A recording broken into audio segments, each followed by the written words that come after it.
Muy buenas a todos y bienvenidos una vez más a mi canal. Yo soy Chelo y esto es Moonlight Books. Y en el vídeo de hoy toca reseña, o mejor dicho, toca volver a hacer una reseña que ya existe en el canal. En este caso de uno de los clásicos góticos más famosos, escrito por Robert Louis Stevenson, que es El extraño caso del Dr. Jekyll y Mr. Hyde. En fin, esta novela ya tiene una reseña en el canal, yo os la voy a dejar aquí, pero habiéndolo leído otra vez con el Club de los Libros Góticos de Patreon, creo que me apetecía volver a hacerla y creo que puedo hacerlo mejor, y hay algunas cosas que, en fin, he descubierto o he visto de otra manera en esta relectura y quería compartirlas con vosotros. Antes de empezar, simplemente recordaros que en el Club de los Libros Góticos y en el Club de Lectura de Terror, ambos en Patreon todavía quedan plazas, y si queréis apuntaros tenéis el enlace a Patreon aquí abajo y ahí tenéis los enlaces y todo bien explicadito.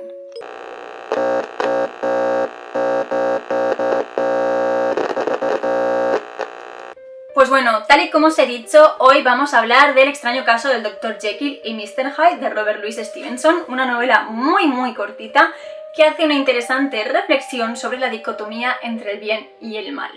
Bueno, ya sabéis cómo son las reseñas normalmente en el canal, solo que en este caso no voy a leeros la sinopsis porque en las novelas de Alma no viene sinopsis, viene una especie de explicación sobre el autor, sobre la colección y demás. Así que vamos a pasar directamente al resumen sin spoilers de lo que sucede aquí.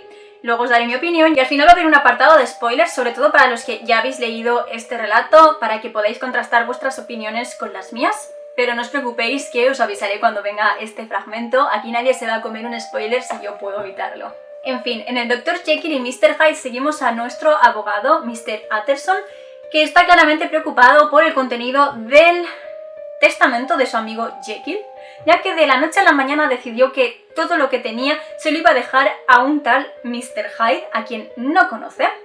Y además hay una cláusula muy rara, ya que no solo habla de muerte, sino también de desaparición. Todo esto a él lo perturba bastante y un día acaba descubriendo la verdadera naturaleza de este Mr. Hyde, aborreciéndolo sobremanera y temiendo por la vida y la seguridad de su viejo amigo el Dr. Jekyll. Así que nuestro protagonista, el abogado Mr. Utterson, decide empezar a investigar qué es todo esto que está sucediendo, quién es realmente Mr. Hyde y por qué de la noche a la mañana Jekyll ha decidido acogerlo bajo su ala y convertirlo en su heredero. Lo que pasa es que no está preparado para todo lo que puede descubrir. Es un relato muy corto, muy rápido. Una de las cosas que más me llamó la atención con respecto a esta lectura en el Club de los Libros Góticos es que hubo varias personas que me dijeron que así de primeras nunca les habría llamado la atención, pero que se alegraban de haberlo leído. Dentro del gótico es una novela bastante peculiar. Yo creo que se considera gótica por los temas que trata, esta dicotomía entre el bien y el mal, por ejemplo, por la ambientación que tiene y la atmósfera que se crea, ya que es no sé vosotros, pero yo cuando la leo siempre me lo imagino como todo oscuro, con niebla, las esquinas siempre poco iluminadas, así en oscuridad. Crea una ambientación muy gótica, pero las características más básicas del género, sobre todo de los primeros momentos, aquí no está. Tampoco tenemos una ambientación gótica al 100%, estilo castillo medieval, cementerio, pero bueno, llegados a este punto de la historia, todas estas características principales del género se van diluyendo y realmente se van mezclando un poco con el romanticismo, que es el otro movimiento que surgió casi a la par. Así que bueno, dejando eso de lado, si esperéis encontrar algo más como El monje o como El castillo de Otranto, este relato no va a ser. De hecho, casi todos los personajes, por no decir todos los importantes, son hombres, y esto es curioso, y solamente hay 2 mujeres, 3, y tienen papeles totalmente irrelevantes para la historia. Con respecto a los personajes, ya que estaba hablando de ello, a mí se me crea la duda de quién es nuestro protagonista, porque es obvio que la narración pesa sobre Utterson, que es quien está realizando esta investigación, pero él al final simplemente está intentando descubrir qué es lo que está pasando, quién es este Mr. Hyde, por qué parece que tiene a Jekyll cogido por las pelotas. Toda esta información a él se le escapa y él solamente está... Es un testigo circunstancial de lo que pasa. Él resulta que es amigo de Jekyll y quiere saber lo que sucede. Pero realmente, a pesar de que no tienen peso en la narración ninguno en absoluto, los que tienen el foco de interés son tanto Jekyll como Hyde. Esto me recuerda un poco a la narración de Drácula. Podríamos decir que Drácula es el protagonista de la novela. De hecho, es quien le da nombre. Y es el único personaje que no tiene voz en la narración. Pues aquí pasa lo mismo. Creo que podríamos generar como un patrón en estas nuevas novelas góticas que fueron saliendo ya más avanzado el género. La cuestión es que, en fin, de Utterson sabemos muy poco de su pasado y sinceramente no nos importa en absoluto porque su único papel en la historia es ser el conductor de la misma, ya que es quien está investigando todo este suceso. Con respecto a Jekyll, sí que sabemos más, ya que Utterson nos cuenta fragmentos de su vida en común, de su vida en el pasado cuando eran más jóvenes, y el propio Jekyll también cuenta a veces, tanto en fragmentos de cartas como en reuniones en las cenas, de quien no sabemos absolutamente es de Mr. Hyde. De hecho, ni siquiera sabemos de dónde aparece de repente. Así que bueno, se va creando toda una obra misteriosa que yo creo que la asemeja muchísimo, quizás más que al gótico, a todas estas novelas policíacas que empezaron a surgir, estilo Conan Doyle, sin ir más lejos. Así que bueno, el tema de los personajes ya es curioso en esta novela, ya que nuestro narrador carece de importancia, podría haber sido cualquier otra persona investigando, nos da absolutamente igual que sea Utterson o que no lo sea. Y los personajes principales no tienen peso en la narración, que eso es algo que a mí, sinceramente, y habiéndolo pensado fríamente después de haberlo hablado con la gente del club, me habría gustado tanto que fuera Jekyll quien narrara esta historia o conocer su punto de vista sobre la misma, no os hacéis una idea, y si lo habéis leído creo que entenderéis el motivo. Hasta aquí con respecto a los personajes, y ya que estamos hablando también de la narración, tenemos un narrador en tercera persona que se centra exclusivamente en Utterson, que es quien está llevando la investigación, y hay una cosa que me gusta mucho de este narrador en tercera persona, y es el típico narrador en tercera persona victoriano. Esta es una historieta victoriana al uso, de hecho es de las que empieza con me contó mi vecino, me contó mi amigo, yo vi una vez y entonces te lo cuento a ti. Como que se le daba en aquel momento una base de veracidad a la historia a la hora de leerla, y tiene ese estilo de narración, el típico narrador de la época victoriana, de estos relatitos que tenían todos muchas cosas en común, pero que a mí es uno de los casos en los que el narrador en tercera persona sinceramente me gusta mucho. Me da la sensación de, como pasa en Otra vuelta de tuerca, que todo empieza como con un grupo de personas reunidos frente al fuego contando historias de fantasmas, pues a mí me da la sensación de esto. Cada vez que leo uno de estos relatos victorianos, góticos o simplemente de fantasmas o de terror, la sensación que me da es de estar sentada con el autor mientras me cuenta la historia, y me gusta bastante, me resulta como cálido y bastante cozy. Así que es de esos casos en los que el narrador en tercera persona pues yo no le puedo poner ni una sola pega. Y con respecto a la trama, antes de pasar al tema de spoilers, es estilo trama detectivesca. Tal y como os he dicho, podríamos haberla encontrado en una historia de Sherlock Holmes, aunque todo se habría desarrollado de forma muy distinta si hubiera sido Sherlock Holmes quien estuviera llevando a cabo la investigación. Así que simplemente tenemos este misterio: quién es Hyde, de dónde ha salido y por qué de pronto Jekyll lo convierte en su heredero. Y entonces tenemos a Utterson que va investigando, persigue a Hyde, pregunta a conocidos, intenta hablar con Jekyll, y todos estos pasos van llevándonos a este desenlace para el que Utterson sinceramente no está preparado. Así que bueno, es una trama muy sencilla, como podéis ver es muy finito, este libro se lee de una sentada, o sea, podéis empezarlo y terminarlo en un solo día sin ningún tipo de problemas, y además tiene una lectura muy fácil y muy ligera, cosa que obviamente está apoyada por la narración. No es una narración compleja como en otros clásicos góticos con descripciones excesivas ni nada por el estilo, así que se lee muy rápido, muy fácil y engancha, sinceramente. Y ahora sí, vamos a pasar al apartado de spoilers. Si no habéis leído este clásico y queréis hacerlo, es vuestra oportunidad para cortar el vídeo, así que yo he avisado, quien avisa no es traidor. Vale, en este caso, y como ya sabéis, aquí todo lo que sucede es que Jekyll, de una forma u otra, ha conseguido destilar un líquido que cuando lo toma consigue separar su parte buena de su parte mala, y entonces él se transforma en Mr. Hyde, pero se transforma hasta físicamente, lo cual es bastante curioso. Y a mí esto me plantea varias dudas, sobre todo el tema este de la dicotomía entre el bien y el mal.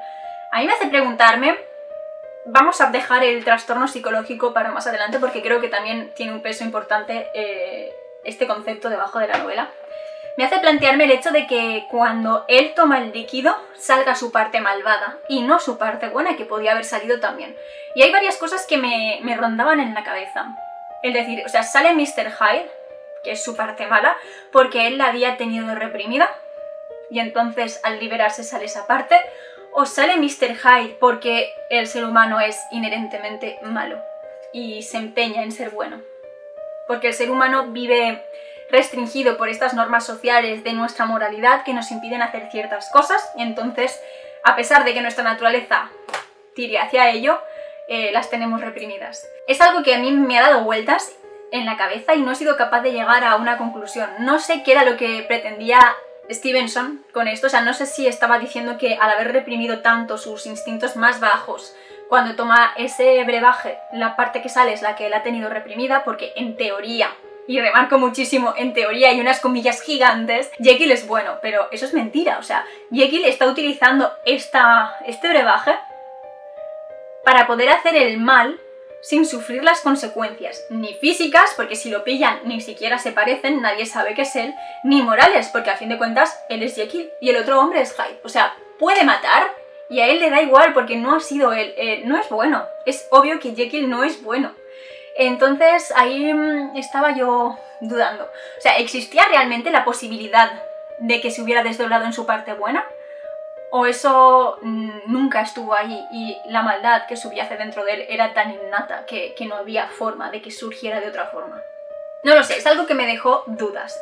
También estuvimos comentando esto en el Club de los Libros Góticos y es el hecho del componente psicológico que puede haber aquí, ya que esta doble personalidad, en fin, si habéis visto Múltiple o Split, no sé cómo es la película, pues no llega al punto, ¿no?, de cambiar físicamente entre una personalidad u otra, pero sí que desarrolla capacidades físicas muy distintas.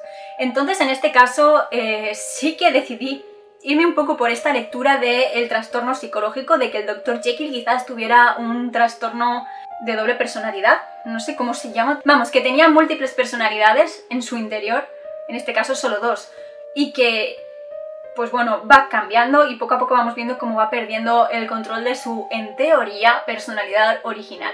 Una vez más se nos plantea esta opción de las personas con trastornos psicológicos son potencialmente peligrosas, pero siendo que es un clásico y que en aquel momento, pues en fin, las enfermedades psicológicas y todo este tipo de trastornos no estaban estudiados para nada, ni bien vistos, no voy a meterme a criticar esto, es decir, ya sabemos lo que les hacían a las mujeres cuando mostraban depresión postparto, histeria, enfermedades del útero, ya sabéis.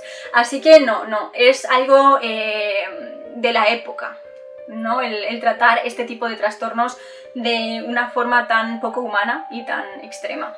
Pero vamos, que esa interpretación está ahí, que realmente lo que Jekyll tenía era un trastorno de personalidad múltiple y que Hyde era otra de sus personalidades, una que, pues bueno, cambiaba físicamente pero también tenía más fuerza y unos impulsos muy distintos a los de Jekyll. Y esta es la interpretación que yo hice en esta ocasión de este clásico. De todas formas, me genera mucha curiosidad y me gustaría saber qué pensáis vosotros con respecto a lo de si el brebaje, si él hubiera sido de otra forma, ¿creéis que habría podido sacar a su parte puramente buena, a una especie de ángel? ¿O si simplemente estamos abocados a la maldad y al potenciarla de esa forma poco a poco va ganando terreno en nuestras vidas? Y bueno, esto es todo lo que quería contaros en el vídeo de hoy. Decidme en los comentarios si habéis leído esta novela y qué os ha parecido, y en fin, ya sabéis, todo lo que os he preguntado en la sección de spoilers, contestadme abajo. A mí ya solo me queda recordaros que os suscribáis a mi canal si os gusta el contenido que estoy subiendo y que le deis a la campanita de notificaciones para que os avise cada vez que suba nuevos vídeos. Recordad que subo 2 vídeos cada semana, los miércoles y los domingos. Y si queréis contenido literario 24/7 podéis seguirme en mis otras redes sociales, os dejo los enlaces directos aquí debajo en la cajita de descripción del vídeo. Sobre todo en Instagram y en TikTok, que es donde estoy más activa. Por último, quería dedicar un momentito a agradecerles a mis mecenas de Patreon el apoyo que me están dando. Muchísimas gracias de todo corazón.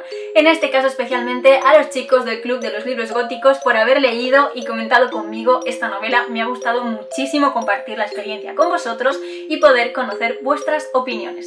Y nada, si podéis, si queréis ayudarme un poquitito económicamente, os dejo aquí debajo el enlace a Patreon y allí tenéis todo lo que tenéis que hacer. Los distintos tipos de suscripción, clubs de lectura incluidos, las ventajas que obtenéis en cada uno de ellos y demás. Y ahora sí, hasta aquí llega mi opinión, mi segunda opinión sobre el extraño caso del Dr. Jekyll y Mr. Hyde. Espero que os haya gustado y que os animéis a leer la novela si es que todavía no lo habíais hecho. Y yo me despido hasta el próximo vídeo.